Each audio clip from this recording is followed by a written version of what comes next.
পরকীয়া করতে করতে মানে সংসারটাই নষ্ট করে ফেললো।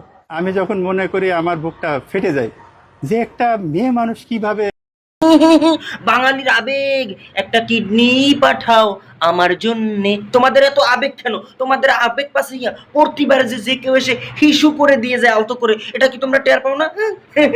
কিছুদিন আগে ওরে আল্লাহ শেয়ার মেয়ার কইরা, বিশেষ করে মাইয়েরা মাতারিরা মানে মাইক খেলাইছে যে কিডনি, একটা মেয়ে একটা মহিলা কিডনি দান করছে একটা পুরুষের, পুরুষ কতটা খারাপ, সেই কিডনিটা লাগাইয়া সে ফিট করিয়া শরীরের মধ্যে ভালো হইয়া তারপর সে অন্য নারীর সাথে পরকীয়া করছে। দুই দিনও যাইতে পারে না, এর মধ্যে এটার ঘুমোর আসল যে তথ্য সেটা ফাঁস হয়ে গেছে। কি ফাঁস হয়েছে? ওই মহিলা এই কিডনি দেওয়ার মাধ্যমে ওই পুরুষকে জিম্মি করছে, জব্দ করছে, ওই বেটার যা যা কিছু আসলে সকল কিছু হাতাইয়া নিয়া তার একটা কিডনি দান করছে। বিষয়টা বুঝতে পারছেন?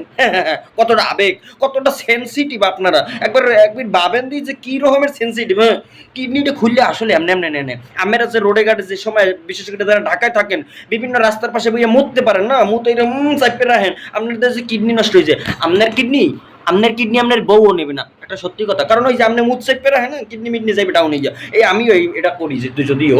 এখন যেটা বিষয় হয়েছে মানে এত আবেগ, হারে কিডনি দিয়েছে বেটাটা আরেক মাতারিরে লই গেছে না, মাতারি আবার আর এক বেটার লাগে যে পরকীয় করে ধরাটা খাইছে, এবং সে ওই কিডনি দেওয়ার মাধ্যমে সে সকল কিছু জব্দমব্দ করে বেটারে টাপাত করে দিয়ে চলে গেছে। এখন বেটার দ্বারা যে সাংবাদিক গেছে তখন আসল ঘটনা ফাঁক হয়ে গেছে। আহারে কত কষ্ট, কিডনি মিডনি দিলেও কামাইলো না।